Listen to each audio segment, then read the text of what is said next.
حضرت علی رضی اللہ تعالیٰ عنہ نبی اکرم صلی اللہ علیہ وسلم کے زیر سائے پرورش پا رہے تھے، اس لیے آپ نے جب رسول اللہ صلی اللہ علیہ وسلم کو اور ام المومنین حضرت سیدنا خدیجۃ الکبریٰ کو عبادت میں مصروف دیکھا تو نبی اکرم صلی اللہ علیہ وسلم سے پوچھا کہ یہ آپ لوگ کیا کر رہے ہیں؟ اس پر آپ صلی اللہ علیہ وسلم نے جواب دیا، ہم خدائے واحد کی عبادت کر رہے ہیں۔ پھر حضرت علی نے پوچھا، یہ کیسی عبادت ہے؟ اس پر آپ صلی اللہ علیہ وسلم نے فرمایا، یہ اللہ کا دین ہے اور اللہ نے مجھے اپنے دین کی تبلیغ لوگوں میں کرنے کے لیے چنا ہے اور میں تمہیں اس اللہ پر ایمان لانے کی دعوت دیتا ہوں۔ پھر حضرت علی نے جب نبی اکرم صلی اللہ علیہ وسلم کی یہ بات سنی تو حیران ہو گئے اور پوچھنے لگے، میں نے پہلے کبھی اس دین کے بارے میں کچھ نہیں سنا، اس بارے میں فیصلہ کرنا مشکل نظر آتا ہے، اس لیے میں اس بارے میں اپنے والد سے مشورہ کرنا چاہتا ہوں۔ آپ صلی اللہ علیہ وسلم نے ارشاد فرمایا، اے علی، تمہیں اس بات کا حق حاصل ہے، لیکن ابھی تم اس بات کا ذکر کسی سے نہ کرنا۔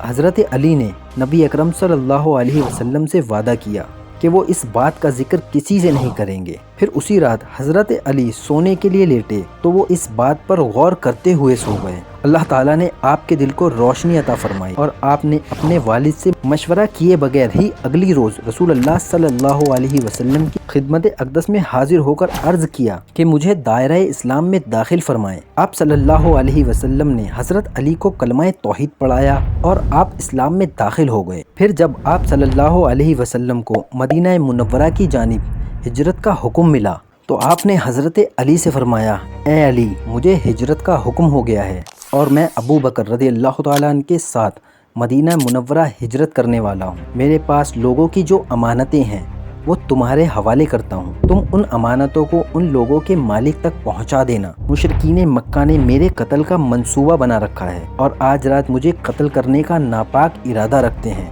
تم میری یہ چادر اوڑھ لو اور میرے بستر پر لیٹ جاؤ۔ حضرت علی نے نبی اکرم صلی اللہ علیہ وسلم کا فرمان سنا تو آپ نے نبی اکرم صلی اللہ علیہ وسلم کی چادر اوڑھی اور بستر پر لیٹ گئے۔ پھر رسول اللہ صلی اللہ علیہ وسلم خاموشی کے ساتھ گھر سے نکلے اور مشرکین مکہ کو اس کی خبر نہ ہوئی اور وہ رات بھر آپ صلی اللہ علیہ وسلم کے گھر کو گھیرے رہے، مگر جب صبح ہوئی تو انہیں خبر ہوئی کہ آپ صلی اللہ علیہ وسلم تو یہاں سے جا چکے ہیں۔ ایک روایت کے مطابق رسول اللہ صلی اللہ علیہ وسلم نے حضرت علی کو اپنے بستر پر لٹایا اور سورہ یاسین کی تلاوت کرتے ہوئے گھر سے نکلے اور ایک مٹھی خاک کفار کے منہ پر مار دی، جس وجہ سے وہ آپ صلی اللہ علیہ وسلم کو جاتے ہوئے نہ دیکھ سکے اور آپ آسانی سے باہر نکل گئے۔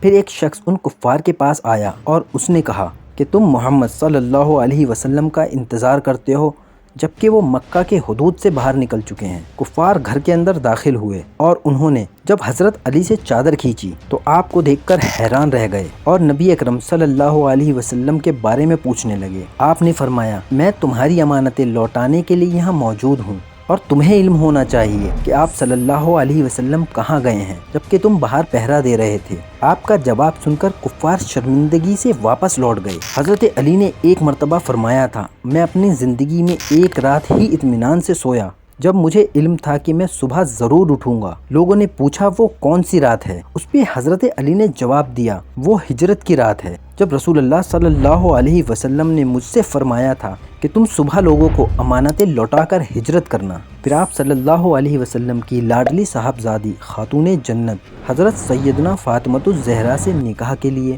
حضرت سیدنا ابو بکر صدیق اور حضرت سیدنا عمر فاروق نے نبی اکرم صلی اللہ علیہ وسلم کو پیغام بھیجا، مگر آپ صلی اللہ علیہ وسلم نے ان دونوں صحابہ کو یہی جواب دیا کہ مجھے حکم الہی کا انتظار ہے۔ ایک دن حضرت ابو بکر اور حضرت عمر باتیں کر رہے تھے، ان کی باتوں کا موضوع یہ تھا کہ ہم سب نے حضرت فاطمہ سے نکاح کی خواہش ظاہر کی لیکن نبی اکرم صلی اللہ علیہ وسلم نے ہمیں منع کر دیا۔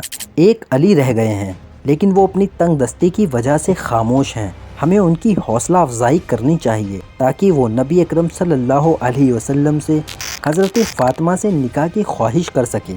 چنانچہ یہ حضرات اسی وقت حضرت علی رضی اللہ تعالیٰ عنہ کے گھر تشریف لے گئے تو انہیں پتہ چلا کہ حضرت علی اس وقت ایک دوست کے باغ کو پانی دینے کے لیے گئے ہوئے ہیں۔ جب یہ حضرات اس جگہ پہنچے تو انہوں نے حضرت علی کو اس بات پر قائل کیا کہ وہ نبی اکرم صلی اللہ علیہ وسلم سے ان کی صاحبزادی کا رشتہ مانگے۔ انہیں یقین ہے کہ آپ صلی اللہ علیہ وسلم انہیں منع نہیں کریں گے۔